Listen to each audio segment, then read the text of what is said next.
একটাই সন্তান শাকিল হাসান মানিক, আমার অতি কষ্ট, আমার বাবা কোম্পানি, আমার আর্থিক অবস্থান করলো।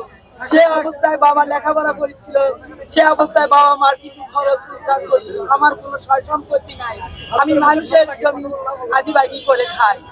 এদিকে আমার সন্তান আমার জীবন ধারণ করছে। আমার বাবা যাত্রাবাড়ি, আমার বাবা কুকুলা চাকরি করতো, সে থেকে আমাদের সংসার চলাইছিল।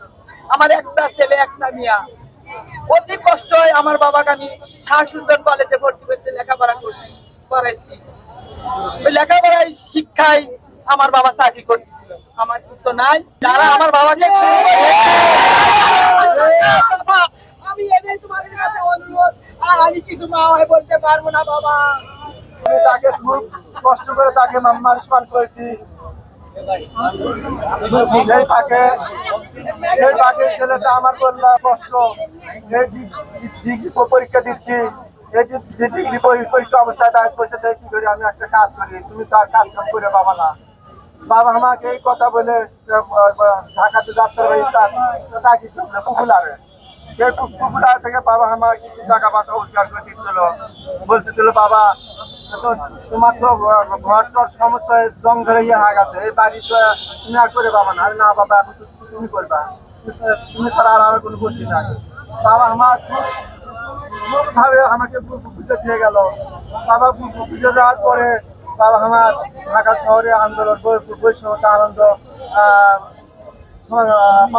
5 তারিখে সোমবার হাসিনা পালিয়ে গেল। ওই সময় আমার বাড়িতে মৃত্যু খবর আসে গেল। আমি তখন শুনতে পাই, আমি রাস্তার ভেতরে লুটিয়ে পড়ে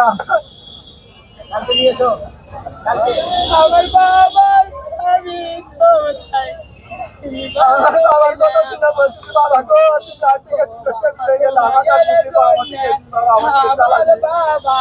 আমার চলানোর মতো আর কেউ নাই বাবা। বাবা গো আমাকে এইভাবে ছাড়ে দিয়ে চলে গেলে বাবা। আমার বাবাকে যে সরকার নির্মমভাবে হত্যা করছে, সেই সরকারের আমি ফাঁসি চাই, ফাঁসি চাই, ফাঁসি চাই।